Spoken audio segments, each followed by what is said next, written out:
Hi hello namaste welcome to Lavanya walls. Hello friends, ఈరోజు చిక్కుడు గింజలతో కర్రీ ఎలా ప్రిపేర్ చేయాలో చూసేద్దాం. ఓకేనా? కర్రీ కోసం నేనైతే ఒక పావు కేజీ చిక్కుడు గింజలు తీసుకున్నాను. 4 ఆనియన్ 2 చిల్లీని అయితే సన్నగా కట్ చేసి పెట్టుకున్నాను. ఓకేనా ఫ్రెండ్స్, ఇప్పుడు గ్యాస్ ఆన్ చేసి కడాయి పెట్టి 3 టేబుల్ స్పూన్ అయితే ఆయిల్ యాడ్ చేశాను. ఆయిల్ కూడా మనకి బాగా హీట్ అయిన తర్వాత మనం కట్ చేసుకున్న ఆనియన్ అయితే యాడ్ చేసి కొద్దిగా గోల్డెన్ కలర్ వచ్చేలాగైతే ఫ్రై చేసేసుకున్నాము. ఓకేనా? చూడండి, ఆయిల్ అయితే బాగా హీట్ అయిపోయింది. ఇప్పుడైతే ఆనియన్ కూడా ఆయిల్ యాడ్ చేసేస్తున్నాను. అండ్ కొంచెం గోల్డెన్ కలర్ మారేలాగా అయితే ఆనియన్ ఫ్రై చేసేసుకుంటున్నాను. ఓకేనా? మనకు ఆనియన్ మొత్తం బాగా కుక్ అవ్వాలంటే ఒక 1/2 టేబుల్ స్పూన్ సాల్ట్ యాడ్ చేసామనుకో ఫ్రెండ్స్, తొందరగా అయితే ఆనియన్ ఫ్రై అయిపోతాయి. దానికోసం నేను ఒక 1/2 టేబుల్ స్పూన్ సాల్ట్ కూడా యాడ్ చేసేసి బాగా అయితే మిక్స్ చేసేస్తున్నాను.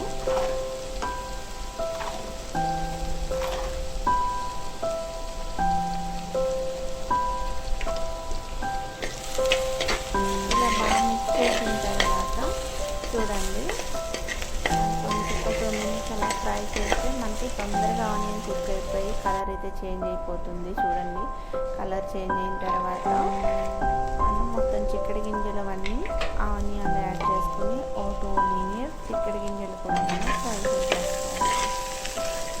ఇలా ఫ్రై చేసుకున్న తర్వాత చిక్కుడు గింజల కర్రీలో మసాలా పేస్ట్ అయిపోయింది కదా, దానికోసం ప్రిపేర్ చేసుకున్నందుకు మనకి ఏమేమి కావాలో కూడా నేను చూపిస్తాను. నాకు ఆ వీడియో అయితే స్కిప్ అయింది ఫ్రెండ్స్, కాబట్టి నేను మీకు చెప్పేస్తాను ఏమేమి అయితే మసాలా నేను పేస్ట్ చేశాను.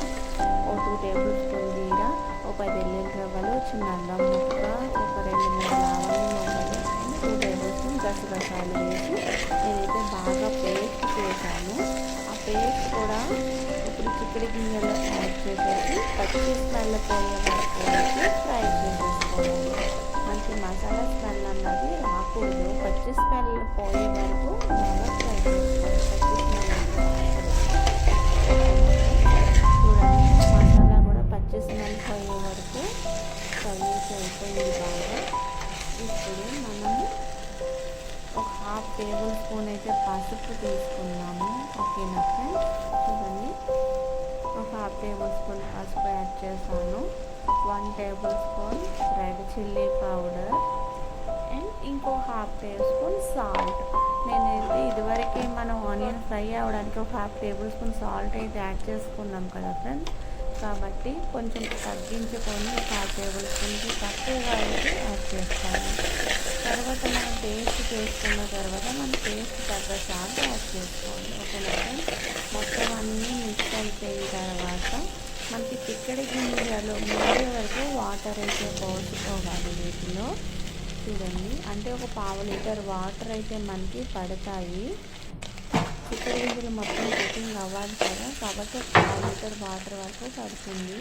నేనైతే వాటర్ కూడా యాడ్ చేసేసుకున్నాను. ఇలా గింజలన్నీ మునిగే వరకు వాటర్ యాడ్ చేసుకోండి. ఇప్పుడు ఇలా మునిగిన తర్వాత మొత్తం వాటర్ అంతా ఫ్రై అయిపోయి కుక్ అయిపోయే వరకు మనం వెయిట్ చేయాలి. ఓకేనా? మనకి కర్రీ అయితే రెడీ అయిపోతుంది. చూడండి, ఒక్క 5 మినిట్స్లో మన కర్రీ రెడీ అయిపోతుంది. చూడండి, మొత్తం నా కర్రీ అయితే ఉడికిపోయింది ఫ్రెండ్స్, మొత్తం వాటర్ అంతా ఎండిపోయింది. చూడండి, లాస్ట్ ఫైనల్ టచ్గా కొత్తిమీర సన్నగా కట్ చేసుకొని బాగా మిక్స్ చేసేసుకున్నాను. నాకైతే చిక్కుడు గింజల కర్రీ అయితే రెడీ అయిపోయింది ఫ్రెండ్స్. ఒకసారి మీరు కూడా ఇలా ట్రై చేయండి. మనకి రైస్లో కూడా బాగుంటుంది, చపాతీలు, పుల్కాయ ఏటిలోకైనా సరే టేస్ట్ అయితే చాలా బాగుంటుంది. నా ఛానల్ సబ్స్క్రైబ్ చేసుకోకపోతే సబ్స్క్రైబ్ చేయండి, లైక్ చేయండి, షేర్ చేసుకోండి, పక్కనే ఉన్న బెల్ ఐకాన్ని క్లిక్ చేయండి ఫ్రెండ్స్. మరి ఇంకో రెసిపీతో మీ ముందుకు వచ్చేస్తాను. Bye friends.